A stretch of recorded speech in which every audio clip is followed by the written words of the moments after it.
Today, I'm going to demonstrate the possibilities for sorting out London's metro lines in the vicinity of London's Circular Road in the west. The Transit Authority is Transport for London, TfL. This is the North Circular Road, the A406, and this is the Thames.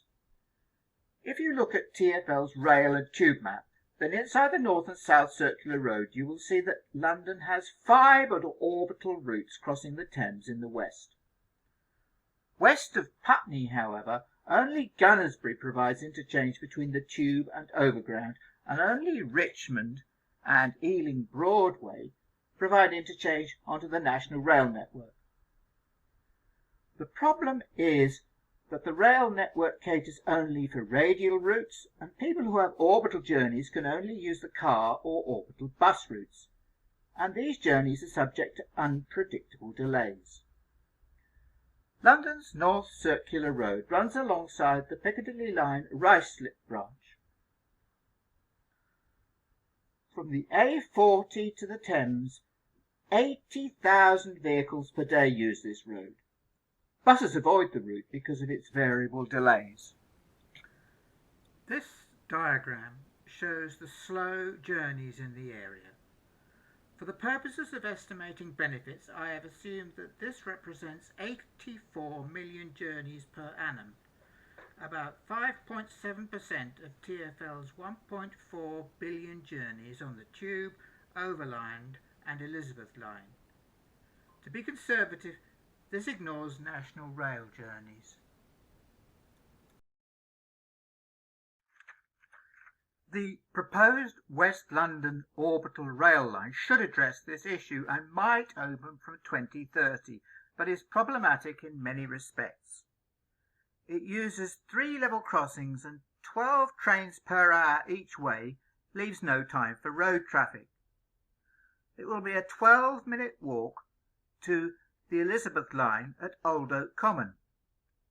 It shares track with freight trains throughout.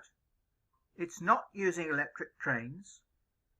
At both ends it branches so that the core service interval has to be 7.5 minutes, necessitating about 8 trains. For context, the Bakerloo line has 36 trains. 3 new stations have to be operated at a cost of about 0.3 million each. It has an operating cost of about 26 million per annum against a net revenue of only 2 million. The West London Orbital proposal effectively duplicates the services of both the North London Line and the Hounslow Loop Line.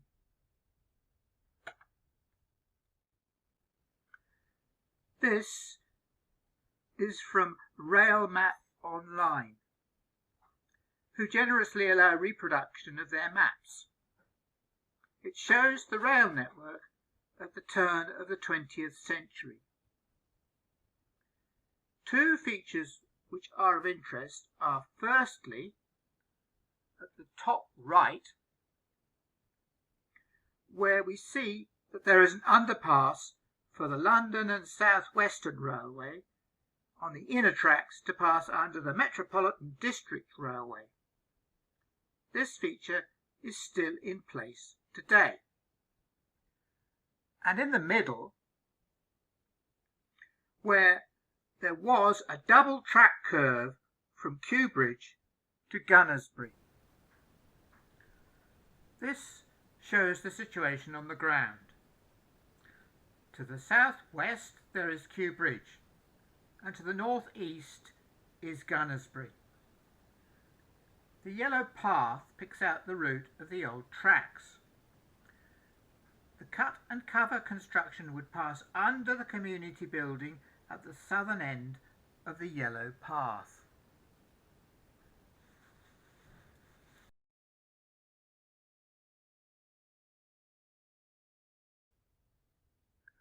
The Brentford area has a residential population of 40,000 and this is growing at about 1,000 per year.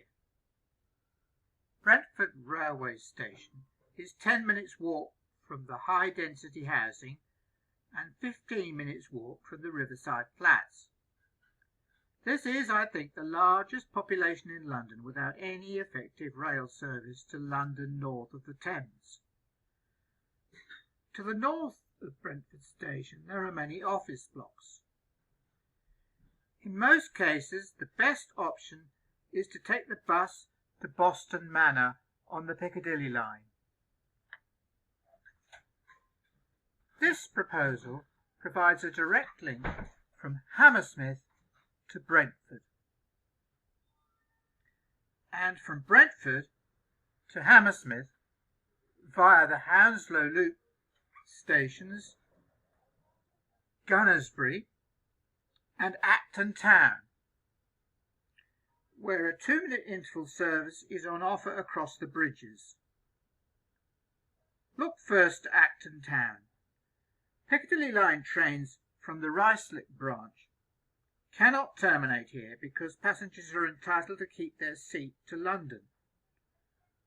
Ruislip bound trains do not need to come from London, as seated passengers are from Brentford via Gunnersbury, and most would leave the train here.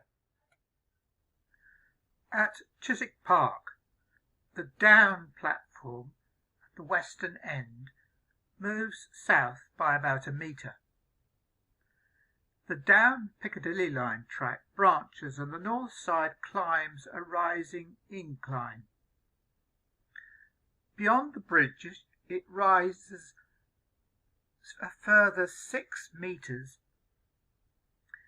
and at 12 metres above the ground the route takes a 200-metre radius curve to the south, to the southern boundary of the Acton Works shed, where it descends down to join the existing freight track just before the bridge under the M4. Passing the G-Tech Community Stadium, the northmost track would be Piccadilly line, and the other would be for freight bidirectional. The formation towards Brentford Station has room on the north side for an extra track, which would run to the north side of Brentford's up platform. From Brentford, trains would return to Kew Bridge. They would then merge onto the freight track towards Barnes.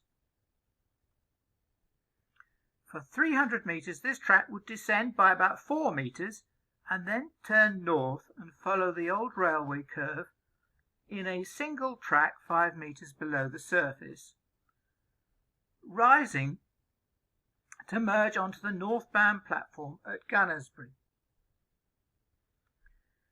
Trains would then travel north on a new 1 kilometre track, at first rising at 1 in 75 to pass under the Chiswick Park footbridge, curving left to pass over the road and railway, and then northwest alongside the District line to merge just before Acton Town onto the District line platform. From here, trains would proceed to Ruislip as they do today. Passengers from Gunnersbury wanting London would take either the District line or the Piccadilly line, which would be the same time to Hammersmith, irrespective of route. Now turn to the North London line. Southbound trains would use what is now the southernmost freight track to Kew Bridge, where there is an existing platform out of use. From here they would use the new Piccadilly line facilities to Gunnersbury and then return to the existing route. I question the need for North London line trains to serve Kew Gardens and Richmond, but an extra North London line service could follow the existing route, restoring the 10 trains per hour to from Gunnersbury. For various reasons, I do not think that this is justified, as it saves only 5 minutes on the journeys via the North London Line. Is it worth spending £10 million per annum and delaying road users just to avoid these delays? North London Line trains presently use a level crossing across Bollow Lane and across Churchfield Road at Acton Central. This would not come cheap, but option 1 would provide for developments on the North London Line, i.e. provide for new services. Firstly, at Acton Central, trains northbound and southbound need to be synchronised so that the level crossing only opens once. This proposal implements a 5 trains per hour service to improve on the present 4 trains per hour. Trains travel south from Acton Central. Just north of South Acton Station, 2 tracks become 3 tracks, and the southern 2 tracks descend at 1 in 50 to a new platform 3 metres below ground level, slightly southwest of the existing station. At this platform, 2 tracks merge into 1 and then diverge into 2 again afterwards. Trains continue descending under the western level crossing at Bollow Lane and then ascend to reach ground level at the A406.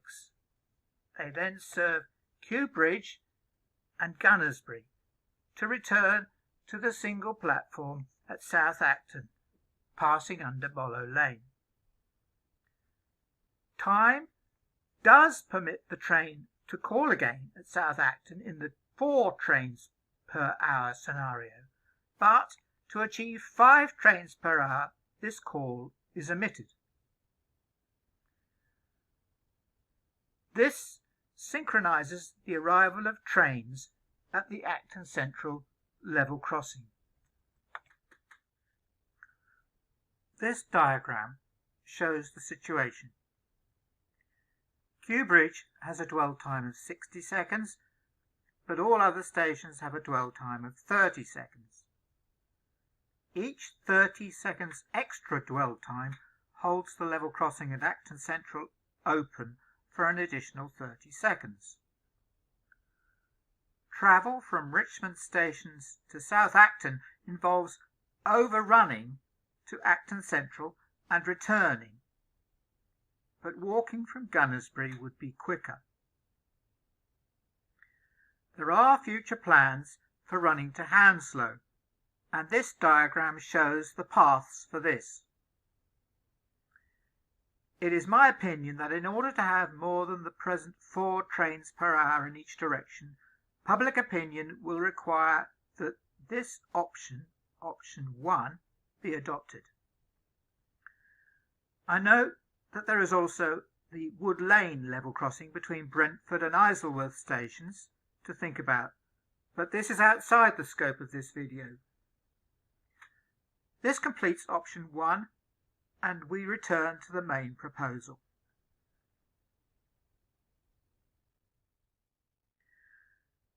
We have provided for travel from Brentford, Richmond, Barnes and West Hampstead to Acton Town.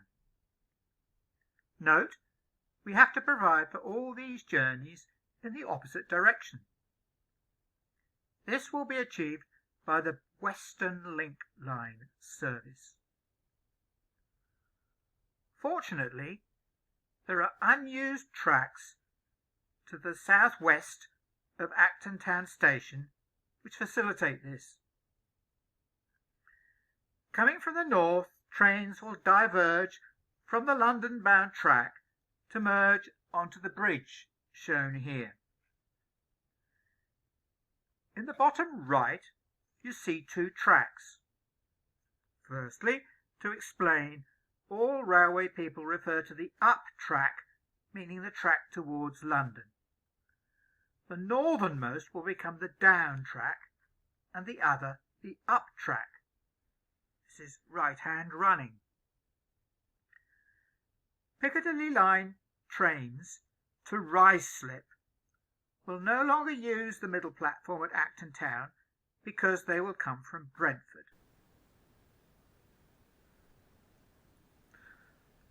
The developments here in 1931 were very forward-looking, and maybe the payback will come a century later. There is provision for 2 tracks under the bridge. Direct access by passengers to the existing District Line platform from the first of the 2 sets of stairs will no longer be possible, and the existing track will be slewed 2 metres onto the platform. This existing platform face will move 30 metres south-east. The train driver monitors will move to the position of the short camera post in the centre of the picture. Southbound trains will take the track curving away to the right. The route will continue to the western boundary of Acton Works, descending underground from the road entrance to the works at a gradient of 1 in 70. A curve then takes the track under the Piccadilly line track and the freight track to the southernmost track just before the A406 bridge. From here, trains call at Kew Bridge and then the Bay platform at Gunnersbury, where they reverse and proceed to Richmond. This restores the 10 trains per hour to Richmond. Trains then return all stops to Acton Town. Where should the Western Link Line terminate in the north? It could terminate in a Western Bay platform at Ealing Common. 2 two-car train sets could provide 4 trains per hour. To go further is the subject of options 2 and 3. Recall that eliminating car journeys on the A406 is the second objective of this project. There is a large latent demand to access the Elizabeth line from North West London. This is currently served by bus services. It is important to use Google Maps because there are many routes to choose from. This analysis ignores Old Oak Common on the North London line because platform to platform is 670 metres and because the station itself will slow down North London line services. Whilst Old Oak Common is irrelevant, North Acton is the useful station using buses. North Ealing is close to bus routes 112 and 483 and Park Royal is close to route 226. Currently, the best tube route to the Elizabeth line is via Ealing Common. Sitting on the southbound train at North Ealing, this takes, on average, 17 minutes, which is actually slower than walking. So your best journey to from, say, Park Royal is to walk 1,100 metres to or from North Ealing. Option 2 is to take the Western Link Line to Park Royal. Option 3 is to take the Western Link Line to Wembley Central. At Park Royal, there is room for a turnback siding north of the station. Option 3 is viable because it opens up access to Alperton and all the stations on the lines north from Wembley Central. Coming from Alperton, trains diverge left to take a flyover which runs alongside the A4005. The track descends into a cut-and-cover tunnel alongside the road and under Barnum Park. It then rises to run alongside the Chiltern Railways route and turns south to run over the Bakerloo line to descend alongside the down fast tracks to a bay platform under the bridge taking up some of the platform there which is currently not normally used. This is a cross-platform interchange to the Bakerloo trains to London. A layover siding is shown. The Bakerloo line tracks would need to be lowered by about 1.5 metres. There are other possibilities to the disused platforms on the east side of Wembley Central Station. From here, trains return by the same route. There remains one problem to solve. This is option 4. Just south of North Ealing Station, District Line services diverge and merge to from the west on a flat junction. This analysis relates mainly to the peak hours. There are supposed to be 12 Piccadilly Line TPH and 6 District Line TPH. This arrangement currently causes frequent delays southbound and infrequent delays northbound, so much so that only 10 TPH can be achieved on the Piccadilly line. Re-signalling, presently planned for the medium term, would yield only marginal gains.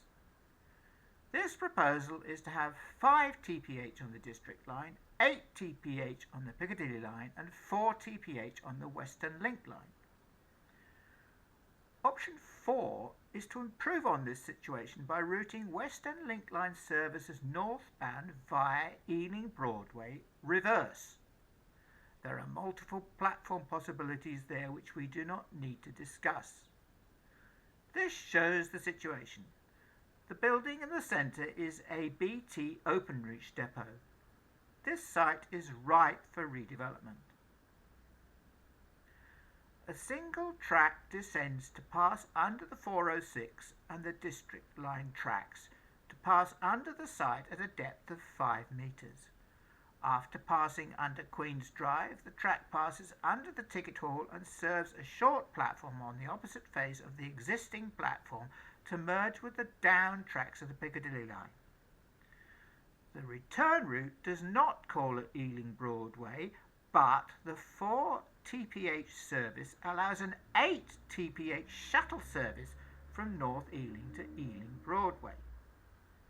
A valuable eastern entrance to Ealing Broadway has been provided with no additional gate lines whose operating costs would otherwise be 0.3 million per annum. Measures would be needed to prevent London-bound passengers from Ealing Broadway using this service because there are just too many of them. Western Link Line trains would not call at North Ealing, and shuttle services would not run more than 5 minutes before District Line departures from Ealing Broadway.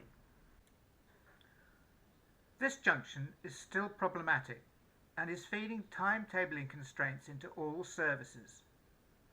Option 5 is a low-cost solution to this. The existing bridge over the main line is modified as follows. The southern buttress is raised by 0.5 metres. The northern buttress is lowered by 0.5 metres. The overhead bracing is raised by 0.5 metres at the northern end. The up track is raised by 1.5 metres on the north end and running down to 0 metres on the southern end.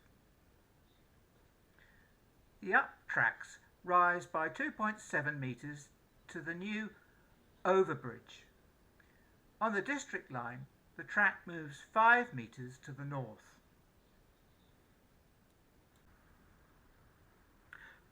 Brentford Station is 14 minutes walk from the high density housing in the various dock areas and 10 minutes walk from the High Street.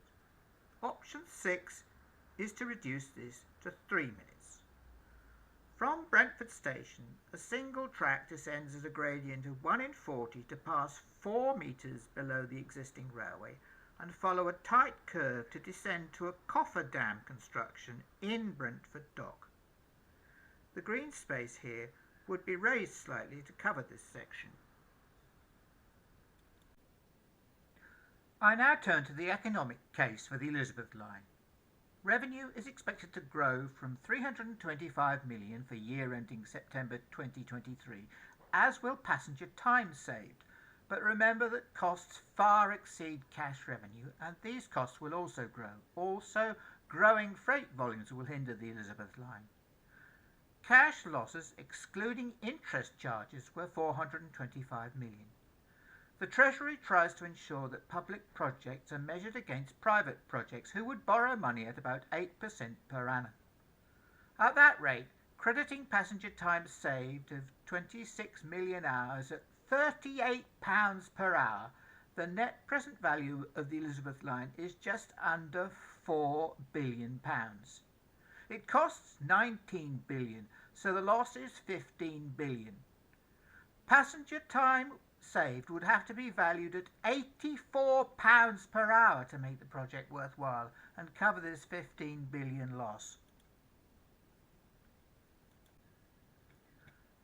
This is how I calculate the passenger time saved. There are 19 million taps at Abbey Wood and Woolwich combined. Overall, TfL has income of 5.2 billion and loses 2 billion covered by congestion charges, ULEZ charges, London rates and HM government support. Interest charges will not be at commercial rates. The project presented here has a better business case than the Elizabeth Line and a much better business case than the Dudding Hill project.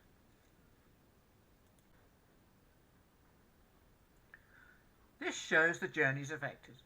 Each station represents a cluster and not just entries and exits at that station. For example, Richmond is representative of Kew Gardens. The aggregate percentage gains for these other stations will average out. TfL has tap data for pairs of stations and could derive a much more accurate figure than me, as I must aggregate the data. Some words about methodology. It is assumed that passengers use Google Maps and leave to synchronize with the first train or bus. It is assumed that changes of train take half of the service interval of the departing train. Where there is a choice of routes, this is a conservative calculation, as Google Maps could do better. Finally, no allowance is made for the fact that buses tend to bunch and trains do not. TfL make available the taps at their stations. This spreadsheet shows the relevance of taps to this project. Osterley Station is in fact not relevant because the bus is faster in nearly all cases. Twyford Station is shown as 20% relevant because most passengers will be going to central London rather than the northwest or southwest of London. About 16% of all TfL stations and 14.2% of all tap-ins benefit from this project.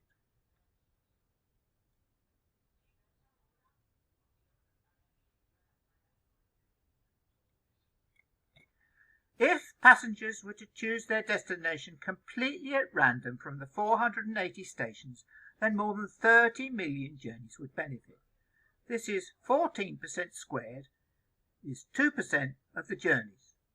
This ignores remote stations such as Cockfosters or Upminster, so far away that trivial numbers of journeys would take place. To be conservative, all the London rail termini are considered far away. In fact, passengers prefer journeys to nearby stations and those involving no change of train. So, benefiting journeys are somewhere between 2% and 14% of TfL journeys. Finger in the air, I choose 6% as a conservative figure. This is 84 million journeys per annum. It would be easy for TfL to use their tap data to derive the exact figure for this project. Valuing passengers' time savings. The value of the time that passengers save is calculated for two prices. The minimum wage of £10.40, just under half the Elizabeth Line break-even price of £84, i.e. £38.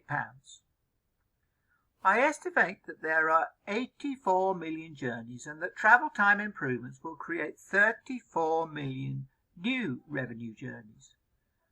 As a rule of thumb, a 1% reduction in journey time gives rise to a 1% increase in journeys.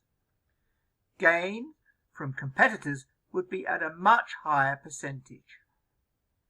Assuming 10 minutes saved on the new journeys, then the total time saved is valued at, per annum, 266 million and 971 million respectively.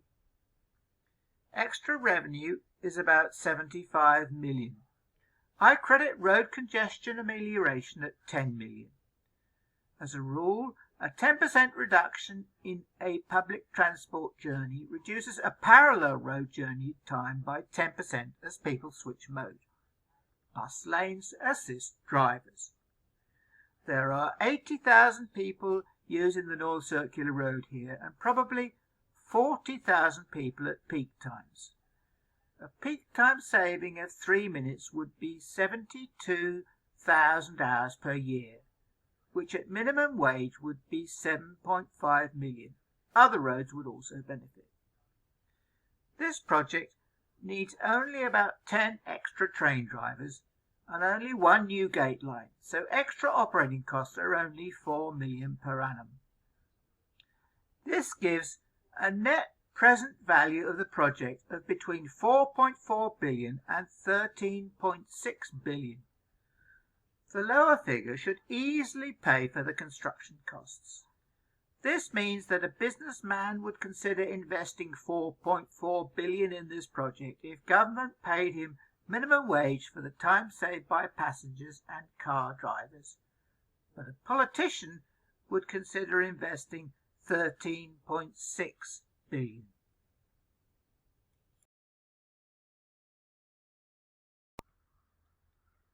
And so to the construction costs.